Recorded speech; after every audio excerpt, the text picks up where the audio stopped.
Assalaamu calaykum. Kulanti dambeynta ku xidhan kanaalka Khibrad Maal. Maanta waxaynu ku soo qaadanaynaa barnaamijkeena mid ka duwan kuwii aad hore nooga barateen.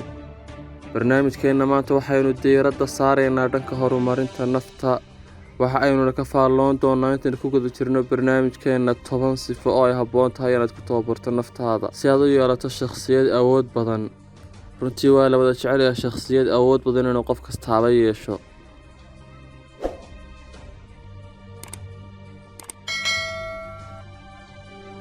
haddaba marta inaad yeelato shakhsiyad adag.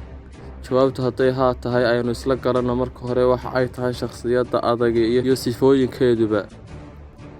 waxaanu leenahay waa awood qof kale u suurtagelinaysa inuu maamulo ama hantiyo ciddiisa ku hareeraysan. waqtiyada qaarna qofka ka dhigaysa aamusnaantiisa mid saameyn leh intaan la gaarin hadalkiisaba. waxayna shakhsiyadda adag saaxiibkeed siisaa kalgacayl iyo raalli ahaansho. sidaa daraaddeed ma arkaysid qofka shakhsiyadda adag leh isagoo u ordaya inuu dadka hantiyo si cunfi adadayga dowladda ku jirto ama inuu ra'yigiisa ku socodsiiyo, balse ay tahay siduu dadka ku hantiyayo ama ku saameynaya mid ka soo burqanaysa waxbixin iyo kalgacayl. waxaana ka mid ah sifooyinka ugu muhiimsan qofka shakhsiyadda adag leh inuu awoodo inuu wax bixiyo ama siiyo dadka kale duruuf kasta oo lagu jiro isagoon ka sugin wax beddela. sidoo kale wuxuu ku naaloonayaa raalli ahaanshiyo dhammaystiran oo naftiisa iyo ficiladiisaba ah.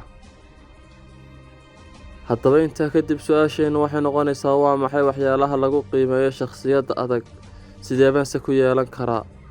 marka hore shakhsiyadda adiga waxay ka timaadaa xagga hidde-sidayaasha qofka, caadooyinka iyo tarbiyadda wanaagsan, laakiin sidoo kale waxaynu ku kasban karnaa tijaabooyinka iyo waayo-aragnimada nolosha.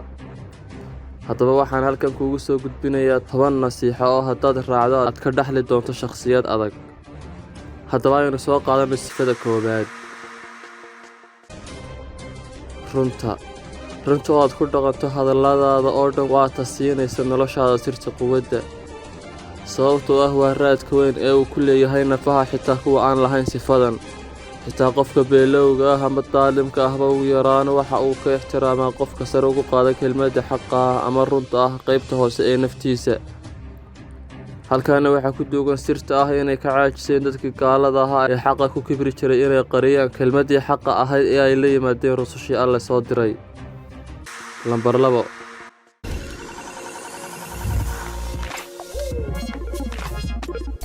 ku salee sheekooyinkaaga caqliga. waxaa habboon inay runtaada barbar socoto oo ay ku salaysnaato kuna koobnaato sheekadaadu iyo hadalkaaguba xayndaabka caqliga iyo waaqiciga. sababtoo ah caqliga aadamuhu waa uu diidaa wixii ka baxsan xayndaabkiisa, waana inay ku salaysnaataa sheekadaadu qodobka markaa la hadal hayo. middaa oo haddii aad ka baydho muuqaal taban ka bixinaysa shakhsiyaddaada. lambar 3. xooji aqoontaada luqad ahaaneed. taa macnaheedu waa inaad dadaal ku bixisaa sidii aad u xoojin lahayd luqaddaada oo aad barataa sida mahmaahyaha, gabayada si aad ugu xoojiso doodahaaga. sababtoo ah waxaa ka mid sifooyinka qofka shakhsiyadda adag leh inuu si cad ugu cabiro wuxuu rabo kelmado munaasaba si uu dadka si fudud ugu qanciyo wuxuu rabo. lambar 4.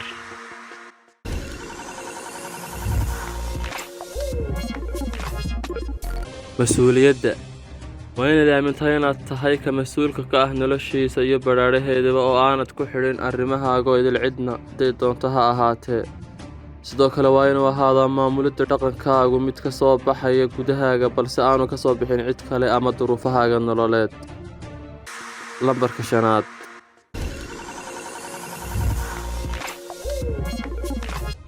ka takhallusidda baqdinta ama cabsida.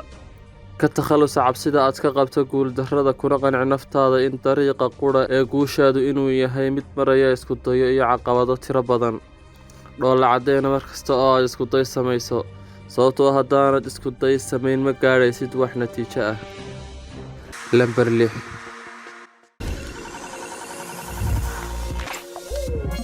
qiro khaladkaaga.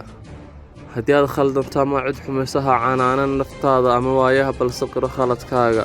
iskuna day inaad garato sababaha keenay khaladka, sidoo kalena waa inaad isku daydaa inaad dib u saxdo. lambarka 7.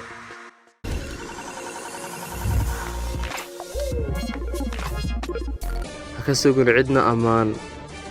balse waa inaad isku daydaa inaad naftaada ficilka wanaagsan ee aad samaynayso ku raali geliso, sababtoo ah markaad naftaada raali geliso ayaad dadkana raali gelin kartaa.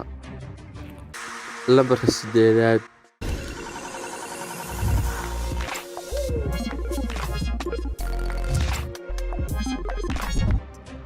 ka takhaluska khajilaadda dhanka bulshada.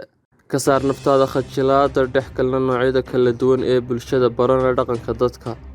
Markaynu khajilaadda sheegayno maaha micnuhu xishoodka oo dad badan ayaa isku mid u yaqaan. Khajilaaddu waa sifo aad u hooseysa taasoo qofku ka dareemayo nuqsaan dadka kale agtooda ama inay dadku isaga ka wanaagsan yihiin. Balse xishoodku waa sifo aad u wanaagsan laguna ammaanay diinteena Islaamka, taasoo qofka u diidaysa inuu ku dhaco fal xun kana gaabsado oo aanu ku degdegin xaqa dadka kale. Lambarka 9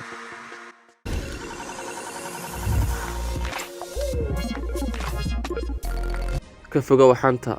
Hana ka sheekayn fashilka cid ku yimi, hana barbar dhigin naftaada cidna ciddii doonto ha ahaatee.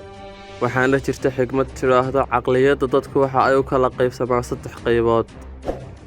Dadka maskaxda badani waxa ay ka doodaan fikradaha sida inay tahay mid faa'iido keeni karta iyo in kale. Dadka maskaxdooda meel dhexaadka tahayna waxa ay ka doodaan ficilada ama falalka. Dadka maskaxdooda hooseysana waxa ay falanqeeyaan oo ay ku mashquulaan dadka kale. Taasina maaha ujeedka aad dunidan u joogto. Lambarka 10